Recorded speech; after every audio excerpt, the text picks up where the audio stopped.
Aleksey Novikov-Priboy, Submariners. Translated by Orest Holy.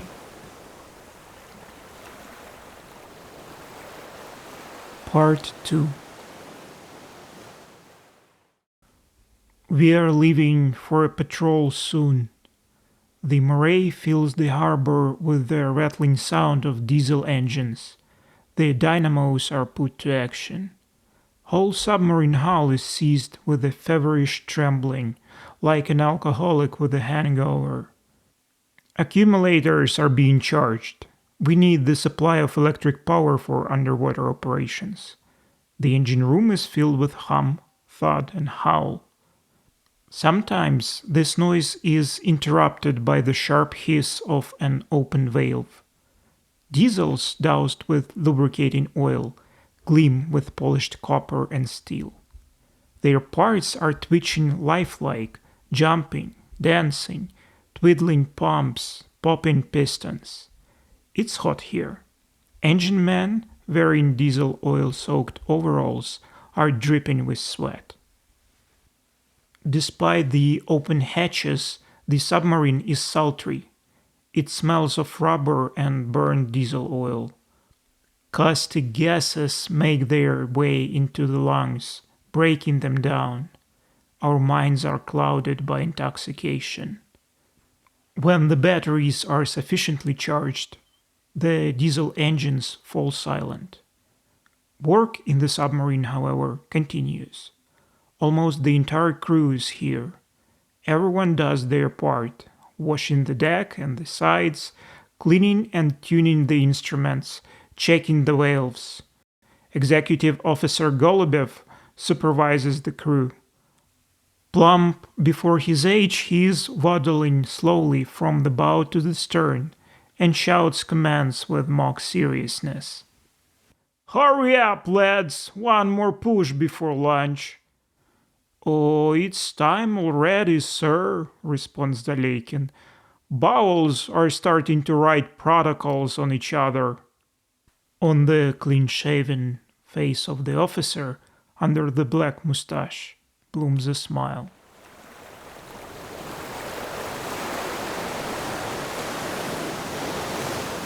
My station in the submarine is in the bow compartment, by the trim tank and mine tubes. I'm busy with the mines now. I remember one of our cruisers that was destroyed by a German U-boat. The cruiser had a complement of 600 and was sailing in formation with other ships when something happened unexpectedly. People on other ships couldn't immediately figure out what had happened. A deafening explosion shattered the skies. The cruiser vanished. No life was spared. Only a thick cloud of steam and smoke swirled about the waters. Even now, a shiver runs down my spine. I look at the mine which I just larded. Brightly illuminated with electricity, it is greasy and glossy, playfully shimmering with lights. A curious toy, damn it. It is long, round, with a machine inside, with a screw and rudders at the end. It goes on its own underwater, steering itself, and carries about 8 pounds of the most powerful explosive. And somewhere there are people, hundreds of people. They live, drink, eat, fall in love, have fun, and get sad. They have no idea what lies ahead. Perhaps in this polished steel, an inevitable death is already inscribed for them, a terrible fall into the abyss. Just one moment later, there are only pieces of human meat and the hopeless darkness of the deep sea. And what's next? In one country there is inescapable grief, tears, priests singing hymns full of sorrow, and in the other, jubilation, loud cheers, and the same priests, maybe only dressed differently, singing grateful prayers to the same God, burning censers in front of him. Who came up with such a mean deed? It's no devil's job. I wish I hadn't met Zobov.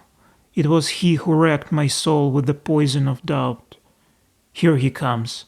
He just finished work with his wireless telegraph apparatus and now stands before me, long and awkward like a giraffe. There are terrifying ideas in his head. He smiles wickedly with one corner of his mouth. Are you exercising diligence, Vlasov? Yes, I do. May God bless you. God screwed you. I bit my tongue just in time. A blond beard resembling an exclamation mark appeared in the doorway of the watertight bulkhead, and a gold-rimmed pince-nez sparkled. This is our captain, a small and nondescript person. On the shore he is a most harmless officer. No one is afraid of him. But here an entire crew of 45 men is tied up with iron wire of his will. Stepping on the gangplank, he grows into a giant in our eyes. The captain checks the bow compartment with a familiar eye and issues an order to the executive officer. Top up the diesel oil today. Aye, Vladimir Nikolaevich. Both leave. Whistle sounds for lunch.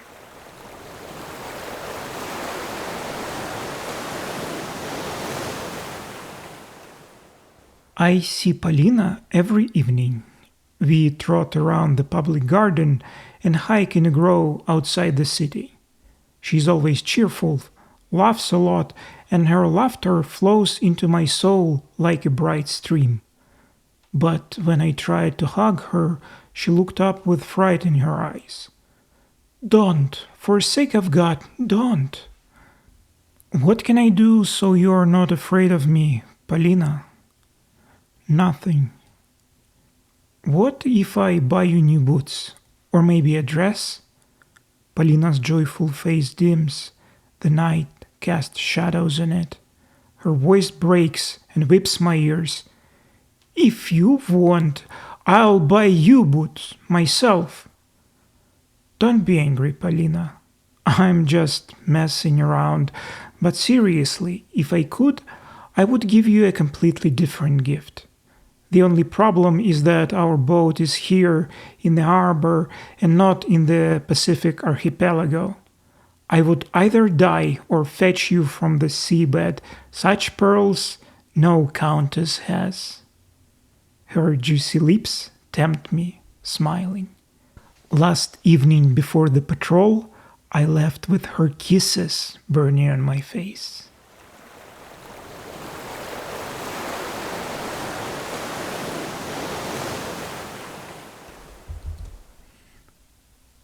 The sea on the map is divided into squares. Our task is to position ourselves in one of these squares and hunt the enemy down. The Murray goes full speed ahead. Swollen clouds hang low. Rain falls fine as dust. It is dead calm. Dampness ate all the bright colors. The whole expanse seems to be covered with a web, and you can't make out where the sea ends and the sky begins. The drab, unclean hue of gray, akin to the color of thawed autumn snow, surrounds us. We didn't have a single contact today, didn't even see a single dolphin jump. Everything is boring and dead. The numb, watery desert seems to be listening to the persistent sounds of diesel engines, to the noise of seething screws, to the talk of people on the bridge. Each of the watchmen wears a waterproof jacket and a large yellow mushroom-shaped waterproof hat. The executive officer bends his neck, wiping the binocular lenses with sweat, and says as if to himself, We left the harbor on Monday. Helmsman's narrow eyes abandon the compass for a second and squint at the exec. And on the 13th, sir. Yes, on the 13th.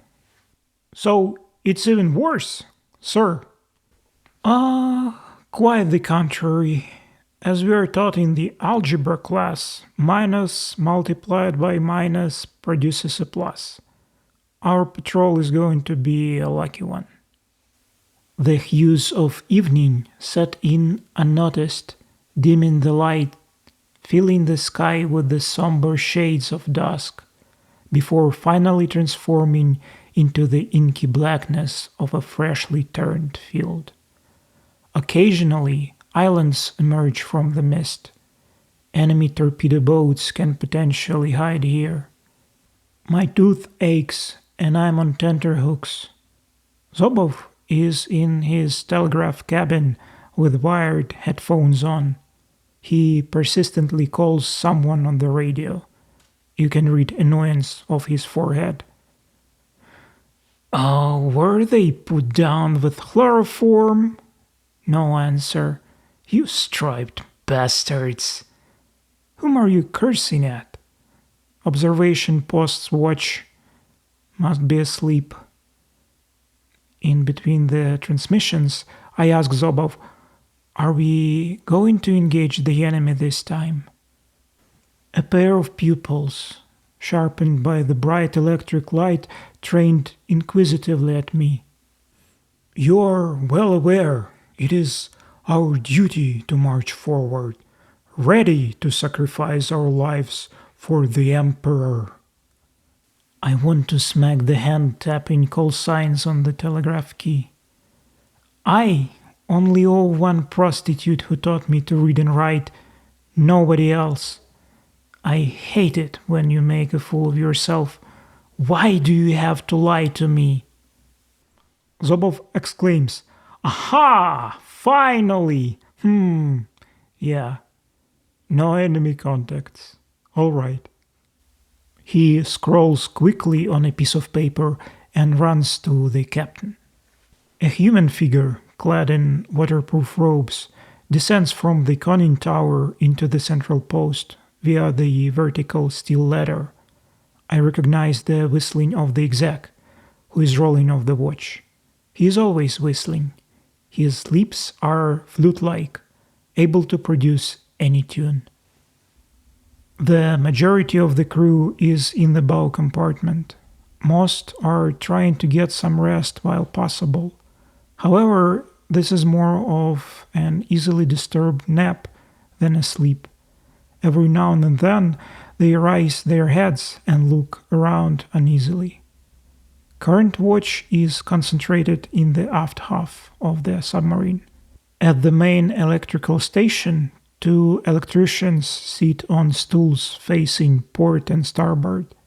In front of them is a distribution board with knife switches, dials of voltmeters and ammeters. Above them, machinists' mates stand by their engines. Their overalls are dirty, soaked with diesel and lubricating oil. Genuine bilge trolls. Those who can't sleep gather here as well, despite the heat. The rattling diesel engine noise is suddenly interrupted by the tinkle of the engine telegraph. Ding ding! The hand moved to the stop on the large copper dial. The sailors exchange looks, then scramble to move the levers. Diesel engines go quiet.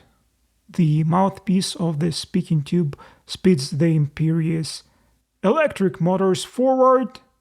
"Aye," acknowledges the petty officer. Knife switches flash with red-green sparks. What caused this change in propulsion?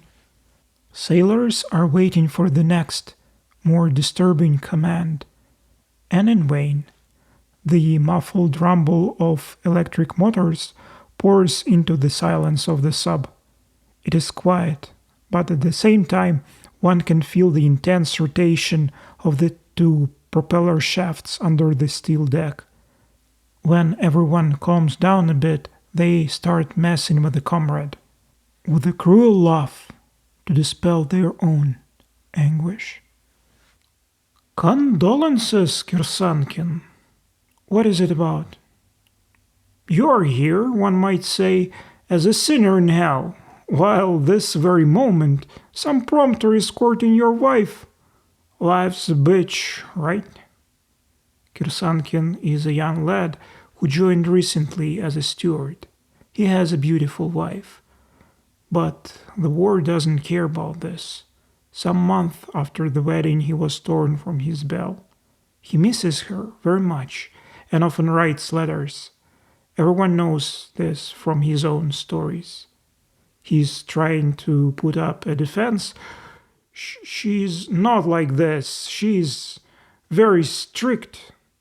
Everyone lurches at him at once. Oh, not like that. You know people nowadays gonna cut the deal momentarily. You, Kirsankin, shouldn't have touched the wife at all. There could be some hope then. You only whetted her appetite. If she had kids, she couldn't do her. Kids do not allow a woman to frolic. Write this broad off as lost. The steward snarls, cursing at 25 turns, but this of no use. The attack intensifies. They haze him like he's the main cause of their nightmarish life. That's not the worst. Imagine Kirsankin returns home to find the wife with an on-handmade sculpture. He'll nurture and babble just like the father, face like mine, and eyes like mine, and feet. That's where the hurt is. The fun flares up. And he is lucky if the sculptor was Russian, 'cause now we've got a ton of Germans, even in villages, and our women throw themselves at Germans like sharks at a meat bait. I knew one soldier's wife. To be frank, she's quite a dumbo. Came over to visit a neighbor and asks, "Everything is good, everything is like it should be, but I can't find my peace since I started to feel the kid under my heart. I wonder if it's going to speak Russian or not." Kirsankin looks around like a cornered beast, deafened by the poisonous laughter. Sailors pat him on the shoulder and advise, "The only correct course of action now, brother, is to hang yourself. By God! And we will be entertained." A sudden silence fell. "What are you laughing at?" asks the approaching engineer-mechanic Ostrogorsky.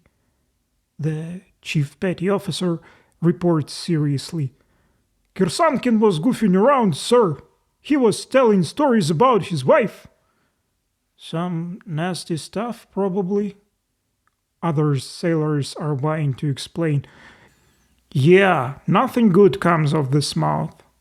Had to plug my ears." The engineer eyes the steward's ashamed face.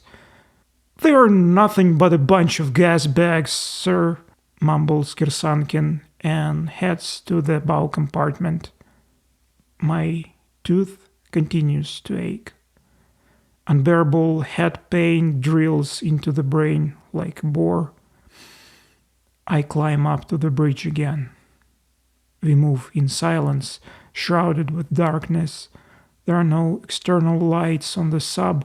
Even smoking is strictly prohibited. Several men are on the bridge. The captain is here too, but I can see no one. The darkness looks bottomless, confuses the mind. Deep inside, you feel your imperfection, your weakness before it. All is quiet except for hushed noise of water cut with the submarine bow. "Looks like light ahead, sir." "Where?" asked the captain. "1 point to the starboard bow." Even the bosun's voice sounds muffled, dampened by the humid night. I see nothing.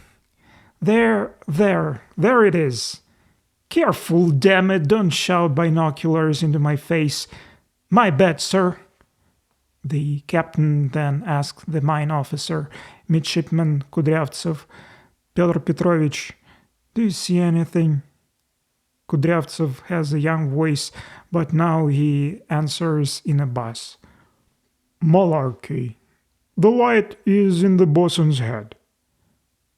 I'm straining my sight, trying to penetrate the wet cellar darkness and starting to see non-existent lights too. Suddenly, an unexpected phenomenon presents itself on the port bow. A door opens against the dark background of the night and casts out a strike of light.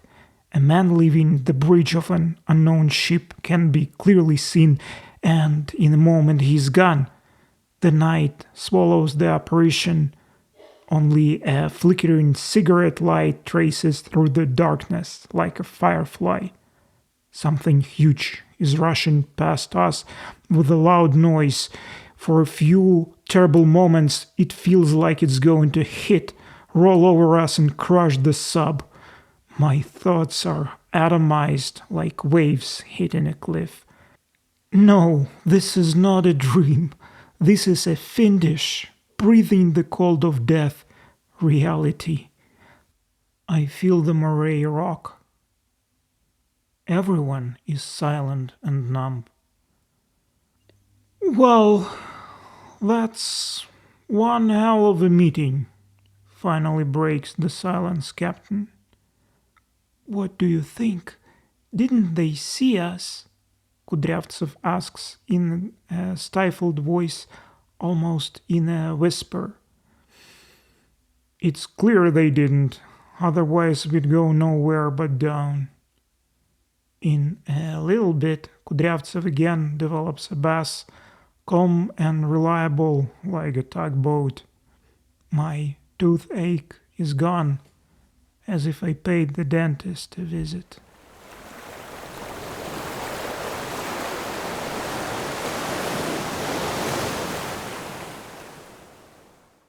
At dawn, the submarine is awash with the familiar rickety sound again.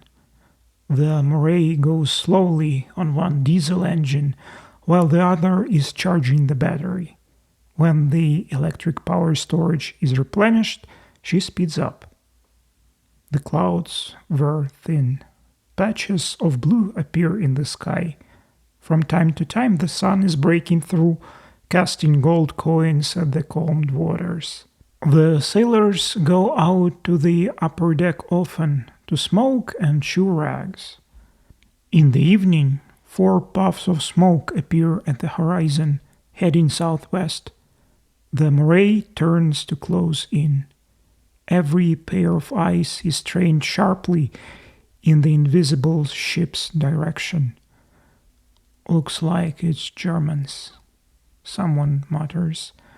Electrician's mate Sidorov, a big-time drunkard, leans against the stern gun and fantasizes aloud. Brothers, it would be nice to meet the Germans and go to some island with them. They would have pulled out some vodka and we would have pulled out even more, plus different snacks. And we drove there for 3 days. In a good way, in a brotherly way, so that the main devil shits himself out of sheer envy, and then back home.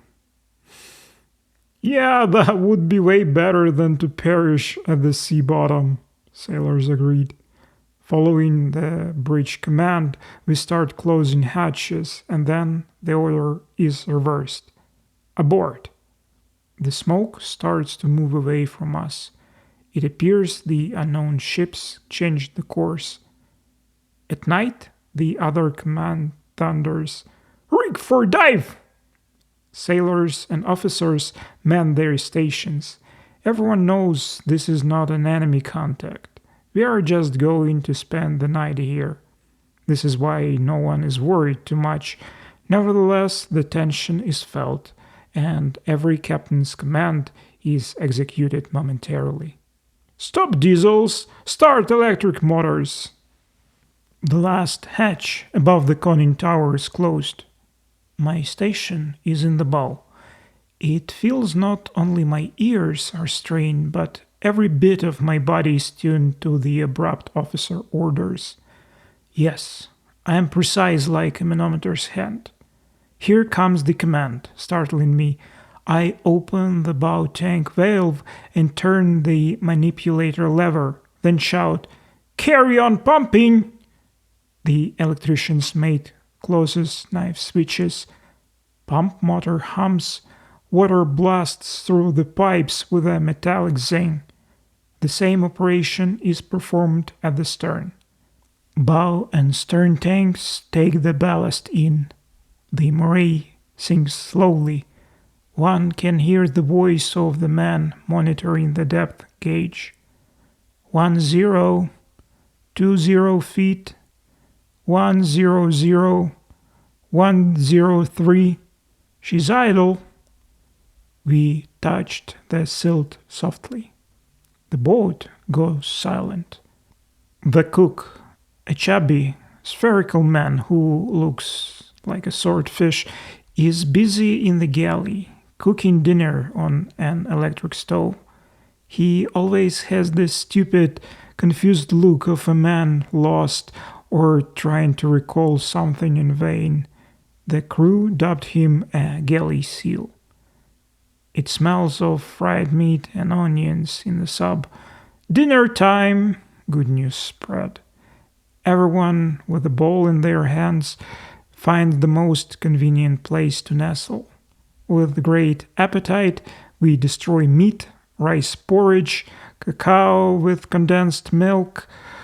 Only one person remains on duty at night, to watch the depth gauge. The rest are relieved. I lay on the bunk, with chewing tobacco deep in my mouth. Smoking is forbidden inside the submarine. And thinking about the one whose kisses are so sonant.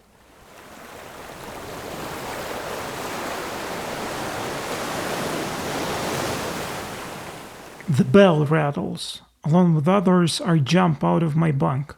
For a second or two, we look at each other bewildered. What happened? Next moment, we understand. It's time to surface. Everyone mans their stations. Proper levers turn following an order. Compressed air pushes the water ballast out from the tanks. The boat starts to rise. Electric motors buzz like a beehive. We are spending some time at 24 feet. The cautious captain doesn't want to surface at once before he has a chance to inspect the horizon via the periscope. After a while, the boat soars to the surface amidst whistling and hiss. Hatches are opening and we feel ears pop, deafening us for 2 or 3 minutes. A stream of fresh air breaks into the boat. We breathe deeply and voraciously. The morning is quiet and foggy. White ghosts are crawling, moving, hiding the sea. We are sailing slowly and listening carefully. The captain keeps wiping his pince-nez. We enter a band of even thicker haze. We can see nothing now. Binoculars are of no use. Everything is mysterious and cloudy. The moray drift through an ocean of milk. Nothing is certain around us. We stop the engines and wait for a clearing, alone in this dead silence. The wind wakes up. The fog trembles, wavers. Crowds of incorporeal visions swim along. Clearings form similar to stone gorges sparkling with silver of the fantastic rivers. Soon the whole plain becomes clear, transparent, and shines with the freshness of the morning sun. The sea and the sky look at each other with love after being separated for a while. We have finally reached our imaginary square and are now wandering through the empty blue desert back and forth. The signalman is startled suddenly. "Sir, on the port bow there is something!" Binoculars jump up. Only a small black dot is visible to the naked eye. Like a small ball, it quickly rolls toward the moray over the blue mirror. The blinding sun scorches our teary eyes. The dot is now the size of a fly. A minute passes and it grows into a big beetle, covered in gold of reflected rays. "Certainly a U-boat," exhales the exec. "Dive! Dive!" thunders through the boat. Like a flock of frightened cats, everyone rushes down the hatch. The moray takes ballast and plunges into the depth of the sea using horizontal hydroplanes similar to fish fins. We stabilize at a periscope depth. My station is by the mine tubes. "Raise her by a foot," ordered the captain.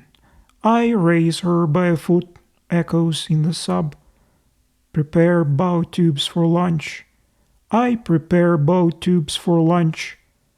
We open the muzzle mine tube doors and hear splashes of water in the bow.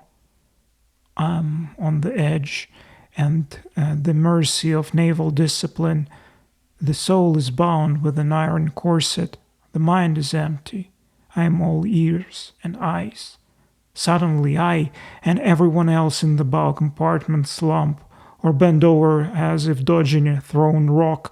The chest choke on the inhaled air.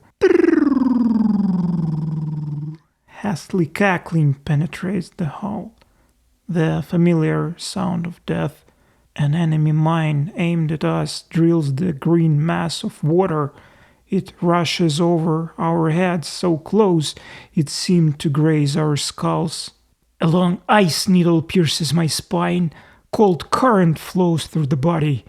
I can see myself, but the others slouch with dead faces, with the look of a bull hit on the head with a sledgehammer. In this moment of terrible tension, a few seconds turn into painfully long hours.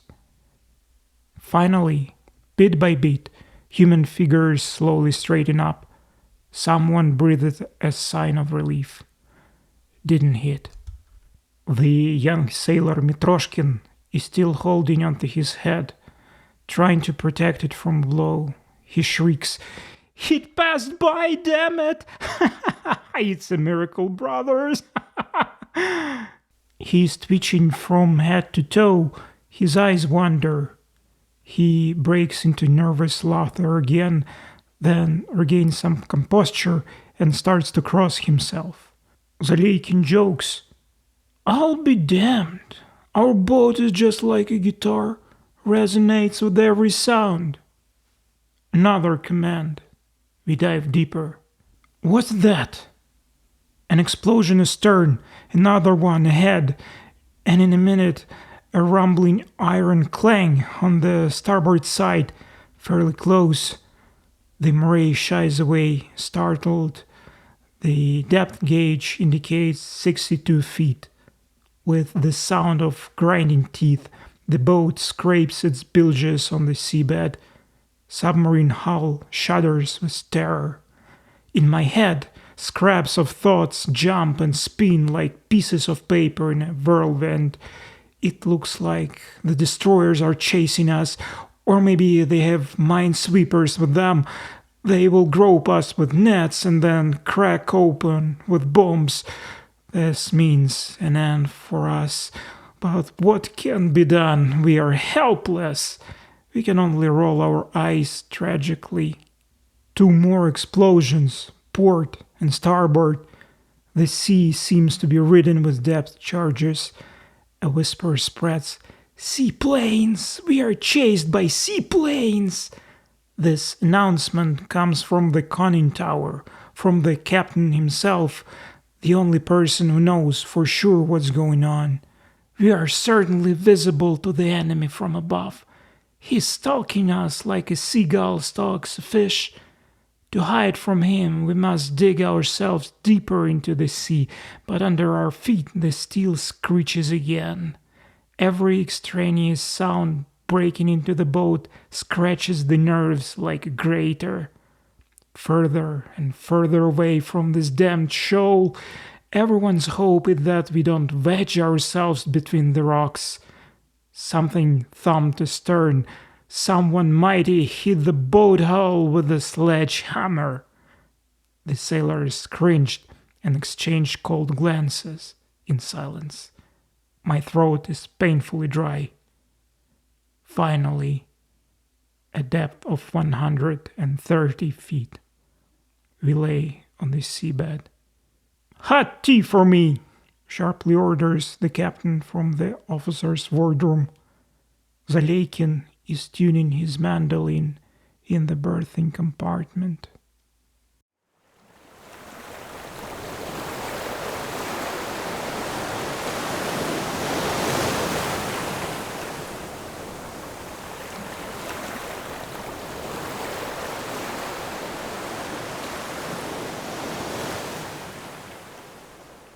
End of part 2.